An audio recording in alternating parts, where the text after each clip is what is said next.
नमस्कार दोस्तों। आज के लेक्चर में हम एक एग्जाम्पल नंबर 9 और एग्जाम्पल नंबर 10 को इस लेक्चर में करने जा रहे हैं। और इससे पहले मैंने जो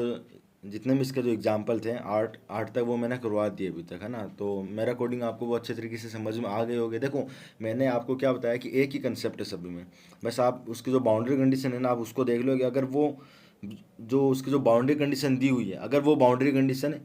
अगर डेरिवेटिव के रूप में तो आपको क्या अप्लाई करना है, फूरियर कोसाइन ट्रांसफॉर्म लेना है। अगर वो डेरिवेटिव के रूप में नहीं है अदरवाइज आपको क्या लेना है, फूरियर साइन ट्रांसफॉर्म। बस इतना ही करना और कुछ भी नहीं है,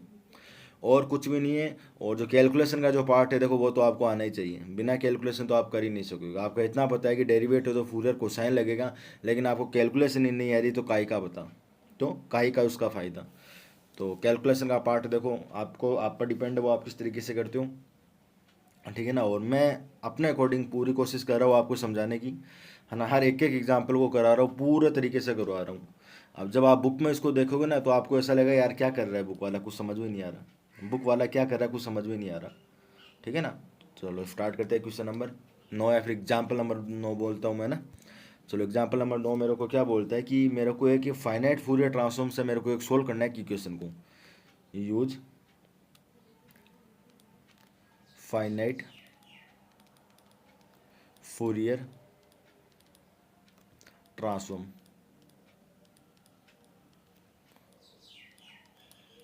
टू सोल्व। किसको सोल्व करना है, डिफरेंशियल इक्वेशन है del we upon del t बराबर डेल का स्क्वायर वी बट्टा डेल एक्स स्क्वायर का। और इसकी जो बाउंड्री कंडीशन है ना वो मेरे को क्या दी हो, पहली दी हो कि अगर आपका टी का मान अगर जी सॉरी एक्स का मान अगर जीरो है, अगर एक्स का मान जीरो तो आपका वी का मान जीरो होगा। वैन कब होगा, जब आपका एक्स का मान जीरो है। एक्स का मान जीरो तो आपका वी का मान जीरो हो जाएगा। और एक और दिया हुआ है, अगर एक्स का मान आपका फोर है, अगर एक्स का मान आपका फोर है तो आपका जो वी का मान होगा, एक्स की जगह मैंने फोर कर दिया, तो आपका जो वी का मान होगा वो मेरा क्या होगा, जीरो होगा। एक्स का मान जीरो तो वी का मान जीरो, एक्स का मान फोर है तभी वी का मान जीरो। एक और दी गई, अगर टी का मान जीरो है, सुनना मेरी बात को, अगर टी का मान जीरो है तो आपका वी का मान बराबर हो जाएगा टू एक्स के। तो आपका वी का मान बराबर हो जाएगा टू एक्स का। और जो एक्स की लिमिट है ना वो देख लूँ, एक्स की जो लिमिट है ना वो जीरो और फोर के बीच में, एक्स की जो लिमिट है वो जीरो और फोर के बीच में, और जो टी का मान है वो क्या है, जीरो से बड़ा है। अब हमें यहाँ पर क्या करना है कि इस इक्वेशन को सोल्व करना है। अच्छा कैसे सोल्व करेंगे, हमें जो फाइनाइट जो फूरियर जो ट्रांसफॉर्म होता है, पहले तो आप ये देखो इसका डेरिवेटिव के रूप में कोई इसकी जो बाउंड्री कंडीशन है वो डेरिवेटिव में है, डेरिवेटिव में कोई भी नहीं है। डेरिवेटिव में कोई भी नहीं है तो इसका मतलब मैं क्या अप्लाई करूँगा, Fourier sorry finite Fourier sign transform, finite Fourier sign transform apply करूँगा, क्यों डेरिवेटिव के रूप में है ही नहीं। और जो डेरिवेटिव अप्लाई मैं करूँगा फूरियर साइन ट्रांसफॉर्म, उसमें जो एक्स की जो लिमिट होगी वो जीरो टू पाई नहीं होगी, क्योंकि बेसिकली जो उसकी जो डेफिनेशन होती है फूरियर साइन ट्रांसफॉर्म की, उसमें जीरो टू पाई एक्स की लिमिट होती है। लेकिन यहाँ पर एक्स की जो लिमिट होगी वो मेरी क्या होगी, जीरो से लेकर फोर तक। इतना समझ में आया कुछ,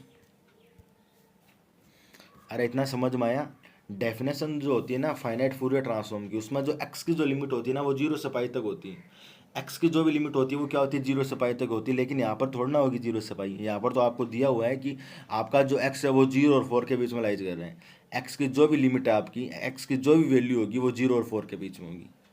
जीरो और फोर के बीच में होगी, ठीक है ना। चलो स्टार्ट करते हैं। अच्छा एग्जाम्पल है, बाय द डेफिनेशन सॉरी काय की definition taking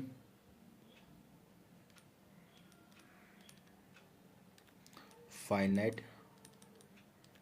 Fourier sign transform both side of the given equation, of the given equation. जो भी आपकी इक्वेशन है ना, जो भी आपकी इक्वेशन है आप उसका क्या करो, फूरियर साइन ट्रांसफॉर्म ले लो। नॉर्मली नहीं है, फाइनाइट वाला है तो फाइनाइट वाला है तो उसमें क्या होती है, जीरो से पाई लिमिट आती है। लेकिन यहाँ पर जीरो से पाई आएगी नहीं, यहाँ पर क्या आएगी, जीरो से फोर आ जाएगी। तो जीरो से फोर साइन पी एक्स आता है, साइन पी एक्स होता है किसका करना है, del we upon del t का, और ये मेरा डी एक्स हो जाएगा। और यहाँ पर मेरा क्या हो जाएगा, जीरो से फोर है, जीरो से भी नहीं है भैया, गलती मत करो। 0 से 4,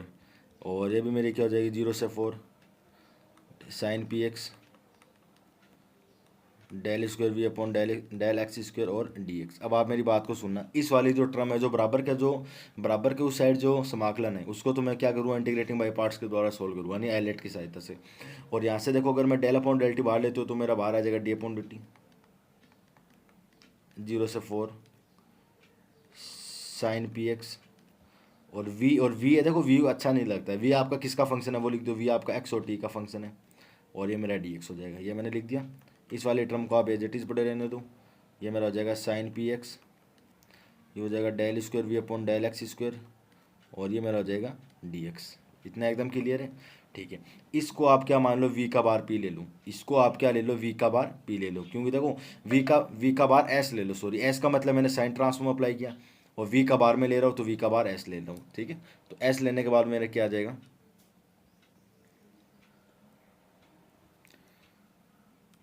डी वी का बार एस बट्टा डी टी, और इस साइड आपका क्या चल रहा है 0 से pi sine p x del square v upon del x square, और ये मेरा हो जाएगा डी एक्स। इतना क्लियर है, sine p x del square v upon del x square, ये मेरा हो जाएगा डी एक्स, और 0 से पाई इसकी क्या हो जाएगी लिमिट होगी। अच्छा वेयर यहाँ पर बता दूँ, वेयर यहाँ पर जो भी आपका वी का बार एस है वो मेरा क्या है 0 से 4 sine p x v x comma t, या फिर आप वी भी लिख सकते हो क्योंकि वी आपका एक्स और टी का फंक्शन है, और मेरा डी एक्स। इसको भूल मत जाना, लास्ट में काम में लेंगे कि आपका वी का बार एस है क्या।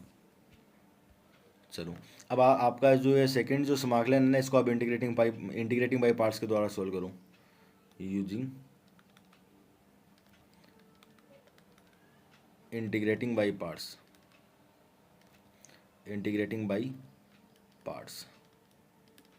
We have. कैसे करूँगा, इसको मैं फर्स्ट ले रहा हूँ, इसको मैं सेकंड ले रहा हूँ, और आइलेट की सहायता से जब हम समाकलन करते हैं तो वो क्या होता है, इस वाले को जटी रहने दो, फर्स्ट का ऐसा पहला कौन सा साइन पी एक्स, सेकंड का समाकलन 2 बार किया, एक बार समाकलन del we upon del x हो जाएगा, फिर लिमिट 0 से 4 माइनस फर्स्ट का अवकलन साइन का अवकलन कोस पी एक्स हो जाएगा, पी एक्स का मेरा क्या हो जाएगा पी आ जाएगा, और सेकंड का समाकलन यानी del we upon del x, इस पूरे का 0 से लेकर 4 तक दोबारा से समाकलन। अब इसके अपर लिमिट और लोअर लिमिट पुट करो, अपर लिमिट पर आपका ये 0 है, अपर लिमिट का आपका अपर लिमिट पर आपका देखो अपर लिमिट को छोड़े बस 0 देखो, लोअर लिमिट 0 तो 0 पर साइन 0 आपका 0 यानी पूरा 0, यानी माइनस के बाद में जो आएगा लोअर लिमिट जब हम पुट करते हो तो माइनस का निशान आता है, और माइनस के बाद अगली वाली जो टर्म है वो 0 हो जाएगी। ऐसा अगर मैं x की वैल्यू 4 पुट कर दूँ, यानी x की वैल्यू अगर आपकी 4 है तो बाउंड्री कंडीशन में कुछ दिया हुआ है क्या, x का मान अगर 4 है, x का मान अगर 4 है तो आपका v क्या होता है 0 होता है, देख लो x का मान अगर 4 है तो v क्या होगा 0 होगा, और कुछ बाउंड्री कंडीशन में कुछ दिया हुआ नहीं। तो चलो आगे चलते हैं आप। अच्छा एक गलती और कर दी, हमारी जो लिमिट थी वो 0 से पाई था, शुरू में हो यहाँ पर हमारी जो लिमिट थी वो 0 टू पाई थी, तो यहाँ पर 0 से 4 तक हो गया, साइन पी एक्स बाई 4 भी आएगा, साइन पी एक्स बाई 4। देखो साइन पी एक्स तो आपका आता है फॉर्मूले में, साथ में एक्स और इसके साथ में मेरा क्या आ जाएगा पाई, यहाँ पर भी मेरा क्या आ जाएगा पाई पी एक्स पाई बट्टा 4, यहाँ पर भी मेरा क्या आ जाएगा पाई बट्टा 4, इसको मत भूल जाना, यहाँ पर भी मेरा क्या आ जाएगा पाई बट्टा 4। ये लिमिट को मैंने ध्यान में नहीं दिया तो यहाँ पर गलती हो गई, यहाँ तक क्लियर है। चलो आगे आ जाओ, इस वी का बार में भी यहाँ पर क्या आ जाएगा साइन पी एक्स पाई बट्टा 4, यहाँ पर भी क्या आ जाएगा पाई बट्टा 4। तो फर्स्ट को एज इट इज यानी साइन पी एक्स पाई बट्टा 4 को एज इट इज, सेकेंड का समाकलन माइनस का फर्स्ट का अवकलन, साइन एक्स का अवकलन क्या होता है कोस एक्स, और पी एक्स पाई भी तो है साथ में बट्टा 4, और जब मैं एक्स का करूँगा तो पी पाई बट्टा 4 गुणा में आ जाएगा।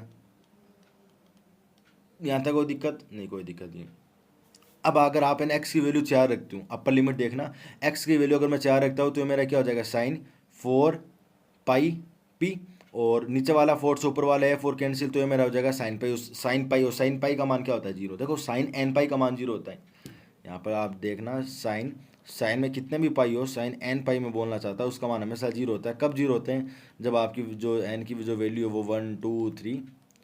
4 ऐसे चलती रही, यानी साइन 2 पाई, साइन 3 पाई, साइन 4 पाई, सभी का मान क्या होता है, जीरो होता है। यानी अपर लिमिट पर भी जीरो, लोअर लिमिट पर भी जीरो होती है, तो इसका मतलब पूरा जीरो, इसका मतलब पूरा जीरो। तो इस साइड में आ जाएगा डी वी का बार बट्टा डी टी, ये आपका जीरो हो जाएगा ना, माइनस का पी पाई बट्टा 4, ये मेरा 0 से 4 cos P pi x by 4 del we upon del x d x. Again दोबारा से आप इसका क्या कर दूँ, इंटीग्रेटिंग बाई पार्ट्स कर दो, इसको आप फर्स्ट ले लेना, अगले वाले को आप सेकंड ले लेना,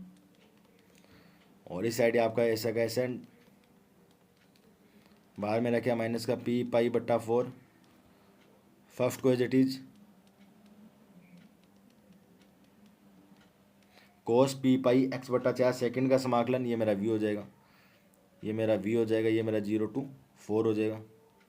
माइनस का फर्स्ट का अवकलन, कोसेक का जो अवकलन होता है, कोस का जो अवकलन होता है वो माइनस का साइन है, तो वो माइनस हो माइनस मेरा प्लस हो जाएगा, sine p pi x by 4, second का समाकलन मेरा वी हो जाएगा। अच्छा, अब इस मेरा पी एक्स का भी तो करूँगा, तो एक्स का जो कोफिशिएंट होगा वो अवकलन में क्या होता है, पहला आ जाता है, तो मेरा पी पाई बट्टा 4 मेरा पहला आ जाएगा, इसका 0 से लेकर 4 तक दोबारा से समाकलन, इसका 0 से 4 तक दोबारा से समाकलन। अपर लिमिट और लोअर लिमिट पर देखूँ, जब आपका एक्स का मान पाई हूँ, जब आपका एक्स का मान 4 हूँ, तो यहाँ पर देखो एक्स का मान यहाँ पर क्या आ जाएगा 4, तो नीचे 4 से ऊपर वाला 4, यानी कोस पाई की मान कितना होता है -1, लेकिन ये पी बार आ रहा है, तो इसका मतलब ये क्या हो जाएगा -1 की पावर पी, -1 की पावर पी। और वी जो है आपका वी एक्स और टी का फंक्शन है, और वी में अगर एक्स का मान अगर मैं 4 पुट करता हूँ तो देखो क्या है, वी में अगर मैं x का मान 4 पुट करता हूँ, वी में अगर मैं x का मान 4 पुट करता हूँ तो आपका 0 आता है, इसका मतलब है आपका पूरा 0 हो जाएगा। ये अगर पूरा 0 हो जाएगा, सुनना मेरी बात को, ये मेरा अपर लिमिट हो पूरा 0 हो जाएगा, लोअर लिमिट 0, कोस 0 की वैल्यू 1 होती है, और वी में x का मान 0 पुट करूँ, और x का मान अगर आपका 0 है, अगर x का मान आपका 0 तो आपका v भी 0 हो जाए, इसका मतलब इसका अपर लिमिट और लोअर लिमिट पूरी क्या हो रही है, 0 हो रही है। आया यहाँ पर समझ, यानी 4 पर भी पूरा 0 हो रहा है, 0 पर भी पूरा 0 हो रहा है, इसका मतलब ये पूरा 0 हो जाएगा, ये पूरा 0 हो जाएगा, तो ये सिर्फ इसके साथ मल्टीप्लाई, क्योंकि ये तो 0 ही है, तो यहाँ पर मेरा हो जाएगा डी वी का बार एस बट्टा डी टी बराबर, ये प्लस और ये माइनस मेरा माइनस हो जाएगा, ये मेरा पी हो जाएगा, और साथ में पी का स्क्वायर हो जाएगा, पाई का स्क्वायर हो जाएगा, बट्टा 4 चौक 16 हो जाएगा, और 0 to 4 है ये, sine p x pi by 4 v d x. इसको मैंने क्या माना था, इसको मैंने वी का बार एस माना था, देख लो आप, इसको मैंने क्या माना था, इसको वी का बार एस माना है, तो यहाँ पर मैं क्या कर सकता हूँ, वी का बार एस करता नहीं, मेरा क्या हो जाएगा, डी वी का बार एस बट्टा डी टी बराबर माइनस का पी का स्क्वायर पाई का स्क्वायर बट्टा 16 वी का बार एस, वी का बार एस को वी का बार एस के पास लिया, तो ये मेरा डी वी का बार एस बट्टा वी का बार एस हो जाएगा, और ये मेरा हो जाएगा माइनस का पी का स्क्वायर पाई का स्क्वायर बट्टा 16 हो जाएगा, और इसके साथ में टी, दोनों तरफ आप समाकलन कर दूँ, तो लो वी का बार एस बराबर माइनस का पी का स्क्वायर पाई का स्क्वायर बट्टा 16, और यहाँ पर क्या है डी टी है ना, इस डी टी का क्या हो जाएगा, टी हो जाएगा, प्लस का लोग ए नीतांक आएगा, समाकलन नीतांक, इस लोग ए को आप इस साइड लिया, तो ये मेरा हो जाएगा log v का बार एस माइनस का log a बराबर हो जाएगा माइनस का p का स्क्वायर पाई का स्क्वायर बट्टा 16, log m माइनस n क्या होता है, log m बट्टा n, v का बार एस बट्टा a माइनस का p का स्क्वायर पाई का स्क्वायर बट्टा 16, यहाँ तक क्लियर, ठीक है। अब log इधर जाएगा तो बेस पर चला जाएगा, बेस पर चला जाएगा, फिर e का बार एस निकल जाएगा, ए वाला जो बट्टा में ऊपर चला जाएगा, तो ये मेरा ए हो जाएगा, ई की पावर -2 मेरा बेस लग गया, ए की पावर में आ जाएगा पी का स्क्वायर पाई का स्क्वायर बट्टा 16, और इसके साथ में टी भी तो है, टी को मत भूलो, ये आपका किसका मान आ जाएगा, ये आपका वी का बार एस का मान आ जाएगा, लेकिन हमें तो ए का मान निकालना है ना, हमें तो ए जो समाकलन जो गुणांक है उसका मान निकालना है, तो वी का बार एस क्या है, वी का बार एस को लो, वी का बार एस क्या है 0 से 4 साइन पी एक्स पाई बट्टा 4, और साथ में मेरा v है, ये मेरा dx है, यहाँ पर a है, e की पावर माइनस का p का स्क्वायर है, पाई का स्क्वायर है, t है बट्टा 16 है। अब आप एक बात बताओ, अगर मैं टी का मान 0 पुट कर दूँ तो टी का मान 0 पुट करते ई की पावर 0 1 हो जाएगा, यानी यहाँ पर मेरा ए बचेगा सिर्फ। इस साइड देखो वी आपका एक्स और टी का फंक्शन है, और वी में अगर मैं टी का मान 0 पुट करता हूँ तो आपकी बाउंड्री कंडीशन देख लो। वी में अगर मैं टी का मान 0 पुट करता हूँ, ये देखो वी एक्स और टी का फंक्शन है, टी का मान यहाँ पर 0 तो इसका मान क्या आ रहा है 2x आ रहा है। 2x आ रहा है, इसका मतलब मेरा क्या हो जाएगा, वी तो मेरा 2x हो जाएगा, 0 से पाई 0 से 4 हो जाएगा, इस यहाँ पर मेरा ए बच जाएगा। बाउंड्री कंडीशन अप्लाई कर दूँ, अप्लाई बाउंड्री कंडीशन वैन, कब, जब आपका टी का मान 0 है तो आपका जो भी वी होगा वो आपका 2x के बराबर है। 2x से बराबर है तो इस साइड मेरा क्या हो जाएगा 0 से 4 sine p x pi by 4, ये मेरा 2x है, ये जो आपका वी है इसका डी एक्स समाकलन करना है। इस साइड आपका ए बचेगा क्योंकि ए की पावर 0 यानी 1 हो जाएगा। इसका समाकलन कर दो, 2 को आप बाहर ले सकती हूँ, 2 को आप बाहर ले सकती हूँ, और समाकलन कर दो फर्स्ट और सेकंड यानी आइलेट की सहायता से। इसको आप फर्स्ट मान लो, इसको आप सेकंड मान लो। फर्स्ट को ऐसा कैसा, फर्स्ट को ऐसा कैसा। सेकंड का समाकलन क्या होता है, माइनस का निशान आता है कोस में, और ये मेरा हो जाएगा कोस पी एक्स बाई बट्टा 4। और जो x का जो कोफिशिएंट होता है वो क्या होता है, बट्टे में आता है, क्योंकि जब हम समाकलन करते हैं बट्टे में आता है, बट्टे वाला ऊपर चला जाएगा। बट्टा यानी बट्टे में क्या आएगा, पी पाई बट्टा 4 आएगा, और ये ऊपर जाकर क्या हो जाएगा 4 पी पाई। ठीक है ना, इसकी लिमिट पुट कर दो 0 से 4 माइनस का फर्स्ट का अवकलन, पहला आपका साइन है, साइन का क्या हो जाएगा कोस पी एक्स पाई अपॉन 4 है। एक्स का जो कोफिशिएंट होगा वो किस में आ जाएगा, मल्टीप्लाई में आ जाएगा, तो पी पाई बटा 4 मल्टीप्लाई में आ जाएगा। और जो सेकंड का समाकलन, सेकंड कौन सा आपका, अच्छा फर्स्ट को तो मैंने इसको लिया है ना, यहाँ पर गलती कर दी।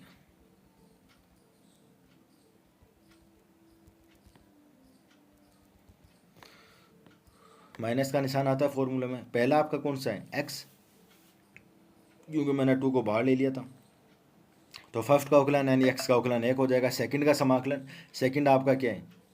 साइन, और साइन का जो समाकलन होता है वो किस में होता है, माइनस में होता है, माइनस और माइनस क्या हो जाएगा प्लस हो जाएगा। और साइन का जो समाकलन हो जाएगा वो क्या हो जाएगा कोस पी एक्स पाई बट्टा 4, बट यहाँ पर भाग में भी तो आएगा, क्या आ जाएगा पी पाई बट्टा 4, जो एक्स का कोफिशिएंट होता है वो भाग में आता है, और फिर इसका 0 से 4 में इसका दोबारा से समाकलन करना है, ये मेरा डी एक्स हो जाएगा, बराबर आपका ये चल रहा है। अब आप एक काम देखो, अगर मैं यहाँ पर एक्स का मान 4 पुट कर दूँ, एक्स का मान 4, तो 4 ने 4 से गुना करो 16, 16 बट्टा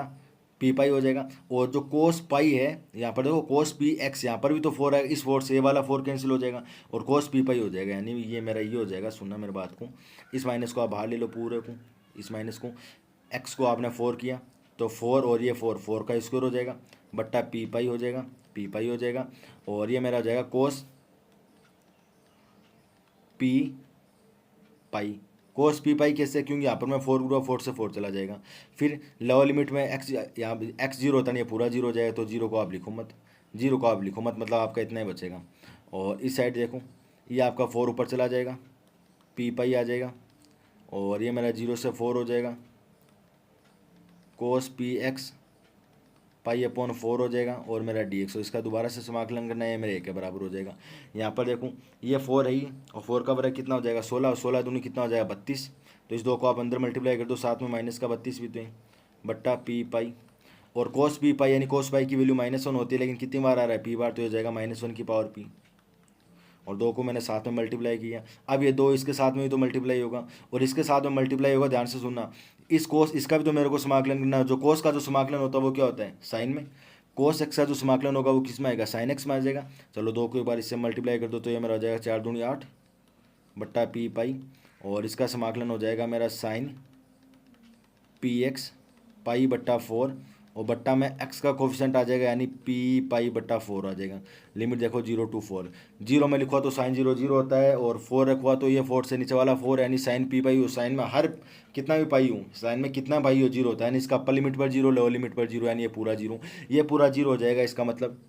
ये पूरा 0 हो जाएगा, तो इसका मतलब ये पूरा 0 हो जाएगा, ये पूरा 0 हो गया, तो यहाँ पर 0 लिखो या फिर मत लिखो, यहाँ पर 0 लिखो या फिर मत लिखो। अच्छा बराबर में फिर आपका क्या बच गया, बराबर ए का मान चल रहा था, बराबर मेरा ए चल रहा था। देखो ये ध्यान से सुनना, यहाँ पर इस इंटीग्रेशन का पूरा का मान 0 होगा, क्योंकि इसका समाकलन साइन में आएगा, और साइन में अपर और लोअर लिमिट में दोनों 0 आ रहे हैं, तो इसका मतलब ए का मान आपके पास आ गया, ए का मान क्या है, -32/p पाई-1 की पावर p। इस ए का मान उठाओ और यहाँ पर रख दो। कहाँ पर रख दो, यहाँ पर ऊपर वाला जो इक्वेशन नंबर 2 मैंने दिया ना वहाँ पर लिख दो। तो इस साइड आपका v का बार है से पुटिंग द वैल्यू